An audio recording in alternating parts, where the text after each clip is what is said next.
Welcome. इस बार हमारा topic है विटामिन बी कॉम्प्लेक्स ग्रुप में vitamin B two. So let's outline this. Vitamin B complex group में 8 vitamin होते हैं, जिनमें से एक है विटामिन बी टू। ये एक वाटर सोल्यूबल विटामिन है और इसका दूसरा नाम है राइबोफ्लेविन। ये हमारे शरीर में इसलिए ज़रूरी है क्योंकि ये एनर्जी की मेटाबॉलिज्म यानी ऊर्जा के चयापचय की जो प्रक्रिया है उसमें अहम रोल निभाता है, और ये सेलुलर प्रोसेसेस जो होती हैं हमारे शरीर में उनमें भी अहम रोल निभाता है। ये एक वाटर सोल्यूबल विटामिन है, इसलिए शरीर में स्टोर नहीं हो पाता है। हमारे शरीर को जितनी ज़रूरत है वो उतना एब्जॉर्ब कर लेता है और बाकी यूरिन के माध्यम से निकल जाता है, इसलिए हमें समय समय पर इसकी खुराक शरीर में देनी पड़ती है।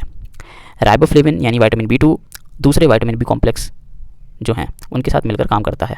ये शरीर में बॉडी की ग्रोथ के लिए ज़रूरी है और रेड ब्लड सेल्स के प्रोडक्शन के लिए यानी लाल रक्त कोशिकाओं के निर्माण के लिए भी ज़रूरी है। ये मदद करता है एनर्जी के रिलीज़ होने में। जो हम खाने से प्रोटीन और कार्बोहाइड्रेट लेते हैं अंदर, उनसे ऊर्जा निकालने की जो प्रोसेस होती है उसमें विटामिन बी टू का अहम रोल है। ये अच्छी नज़र, आई साइट बनाए रखने में, हेल्थी स्किन, स्वस्थ त्वचा बनाए रखने में मददगार है। It also helps to convert, हमारे शरीर में एक अमीनो एसिड होता है ट्रिप्टोफैन, उसको कन्वर्ट करके नायसिन बनाने की जो प्रोसेस है उसमें भी vitamin B two important role निभाता है।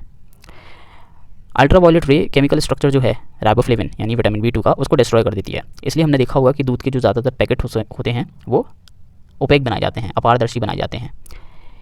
ऐसे लोग जो राइबोफ्लेविन और नायसिन की अच्छी मात्रा अपने खान पान में रखते हैं उनको आगे चलकर जीवन में मोतियाबिंद की समस्या जो है उसके चांसेस कम हो जाते हैं।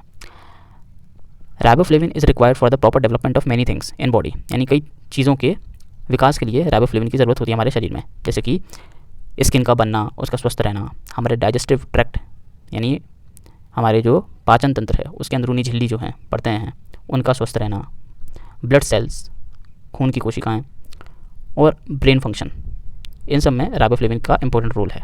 राइबोफ्लेविन एब्जॉर्प्शन डिक्रीज़ हो जाता है ऐसे लोगों में, यानी इसका अवशोषण घट जाता है ऐसे लोगों में जिनको हेपेटाइटिस, सिरोसिस या बाइलरी ऑब्स्ट्रक्शन है। Riboflavin might decrease the amount of tetracyclines. Tetracyclines antibiotics होते हैं, तो अगर हम राइबोफ्लेविन के सप्लीमेंट्स लेते हैं और एंटीबायोटिक्स लेते हैं टेट्रासाइक्लिन्स वाले, तो उन एंटीबायोटिक्स की जो इफेक्टिवनेस है वो घट जाती है। राइबोफ्लेविन इज़ ब्रोकन डाउन, हमारे शरीर में राइबोफ्लेविन एक समय के बाद टूट जाता है और बाहर निकाल दिया जाता है।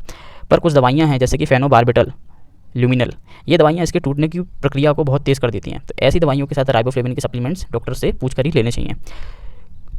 कुछ ड्रग्स जो एंटीकोलिनजेरिक होते हैं, यानी कि जो COPD disease, bladder conditions, gastrointestinal disorders या पार्किंसंस के जो सिम्टम्स होते हैं उनके इलाज के लिए यूज़ होते हैं। ऐसे कुछ ड्रग्स हैं, वो अगर हम राइबोफ्लेविन के सप्लीमेंट्स के साथ लेंगे तो शरीर में राइबोफ्लेविन का जो अवशोषण है, जो एब्जॉर्प्शन है, उसको बढ़ा देता है। तो ऐसे ड्रग्स के साथ भी हमें डॉक्टर से पूछ कर ही राइबोफ्लेविन लेना चाहिए। सम मेडिकेशंस फॉर डिप्रेशन, डिप्रेशन की कुछ दवाइयाँ जैसे कि ट्राइसाइक्लिक एंटी डिप्रेसेंट्स, ये शरीर में राइबोफ्लेविन की मात्रा को घटा देते हैं। तो ऐसे दवाइयों के साथ भी डॉक्टर से पूछ कर ही राइबोफ्लेविन के सप्लीमेंट्स लेने चाहिए। ऐसे लोग जिनमें methylene tetra hydrofolate reductase MTHFR deficiency है, ऐसे लोगों की शरीर में राइबोफ्लेविन की मात्रा वैसे ही कम होती है, और जब ऐसे लोग फॉलिक एसिड के सप्लीमेंट्स लेते हैं और उनको MTHFR है, ऐसे लोगों में राइबोफ्लेविन की जो कमी है वो और वर्स हो जाती है और बुरी स्थिति में पहुंच जाती है। तो ऐसे लोगों को भी डॉक्टर से पूछ कर ही राइबोफ्लेविन के सप्लीमेंट्स लेने चाहिए। राइबोफ्लेविन सप्लीमेंट्स में improve the way iron supplements work, यानी अगर आयरन के सप्लीमेंट्स अगर हम ले रहे हैं, हमारे शरीर में आयरन की डिफिशियंसी कमी है और हम उसके सप्लीमेंट्स ले रहे हैं, तो ऐसी कंडीशन में अगर हम राइबोफ्लेविन अच्छी मात्रा में लेते हैं तो हमारे शरीर में आयरन का अवशोषण जो है वो बढ़ जाता है। इफेक्टिव इन कैटरैक्ट्स, यानी कि अगर हम राइबोफ्लेविन सही मात्रा में लेते हैं अपने शरीर में तो मोतियाबिंद होने के चांसेस कम हैं। High amounts of homocysteine in the blood, hyper homocysteinemia. Seizures, दिमागी बीमारी के इलाज के लिए कुछ ऐसे ड्रग्स दिए जाते हैं जो कि हमारे ब्लड में होमोसिस्टीन का जो लेवल है वो बढ़ा देते हैं। ऐसे लोगों में अगर राइबोफ्लेविन की सही मात्रा दी जाए तो होमोसिस्टीन के जो लेवल हैं ये 26% तक गिर सकते हैं, ऐसा पहले की स्टडीज़ में देखा गया है। माइग्रेन हेडेक्स, ऐसे लोग जिनको माइग्रेन के अटैक्स आते हैं, ऐसे लोगों में अगर राइबोफ्लेविन की सही मात्रा दी जाए सप्लीमेंट्स के माध्यम से तो माइग्रेन हेडेक्स की जो फ्रीक्वेंसी है वो, यानी कितनी बार वो आएंगे, वो कम हो सकता है, और साथ ही साथ जो सिर दर्द होता है माइग्रेन हेडेक्स के दौरान वो भी कम हो सकता है। सर्वाइकल कैंसर, राइबोफ्लेविन की मात्रा अगर हम बढ़ाएं अपने खान पान में सप्लीमेंट के सोर्सेज से, और साथ ही साथ थायमिन, फॉलिक एसिड और विटामिन B12 अगर अच्छे से लें तो हमें सर्वाइकल कैंसर होने के चांसेस कम हो जाएंगे आगे चलकर। लिवर कैंसर, ऐसे लोग जिनकी उम्र 55 साल से कम है और वो अपने खान पान में राइबोफ्लेविन और नायसिन सही मात्रा में लेते हैं, ऐसे लोगों में आगे चलकर लिवर कैंसर होने के चांसेस कम पाए जाते हैं। इसके डोज मेल्स के लिए 1.3 मिलीग्राम पर डे और फीमेल्स के लिए 1.1 मिलीग्राम पर डे। इसका अंडर कंजम्पशन होना रेयर बात है, पर ऐसे लोग जो कि अल्कोहलिज्म यानी बहुत ज़्यादा शराब लेते हैं, मैलिग्नेंसी, हाइपरथायरॉयडिज्म या जो वृद्ध हैं, ऐसे लोगों में इसकी कमी देखने को मिलती है। राइबोफ्लेविन के ओवर कंजम्पशन यानी लिमिट से ज़्यादा ले लेने पर कोई साइड इफ़ेक्ट्स देखने को नहीं पाए गए हैं अभी तक स्टडीज़ में। विटामिन B2 की कमी किन कारणों से होती है? पहला, हम फोर्टिफाइड सीरियल्स, मिल्क और अदर एनिमल प्रोडक्ट्स अगर कम लेते हैं अपने खान पान में, ऐसे लोगों को इसकी कमी होती है। जिनको क्रोनिक डायरिया हुआ हो, लंबे समय तक डायरिया हुआ हो, ऐसे लोगों में इसकी कमी हो सकती है। ऐसे लोग जिनमें माल एब्जॉर्प्शन सिंड्रोम्स हैं यानी शरीर अवशोषण नहीं कर पाता है विटामिन्स का, ऐसे लोगों में इसकी कमी देखने को मिलती है। लिवर से जुड़े डिसऑर्डर्स जिन लोगों में हैं उनमें इसकी कमी देखने को मिलती है। हीमोडायलिसिस जिन लोगों में है उनमें, पेरिटोनियल डायलिसिस जिनमें है उनमें, लॉन्ग टर्म यूज़ ऑफ बार्बिचूरेट्स ऐसे लोगों में, और जो क्रॉनिक अल्कोहलिज्म करते हैं ऐसे लोगों में इसकी कमी देखने को मिलती है। अब इसके कुछ हम डेफिशिएंसी के सिम्टम्स देखते हैं। Cracking and reddening of the lips यानी ओंठों का लाल हो जाना, उनमें क्रैक्स आना, सूखे रहना, ये इंडिकेशन है कि विटामिन B2 की कमी है।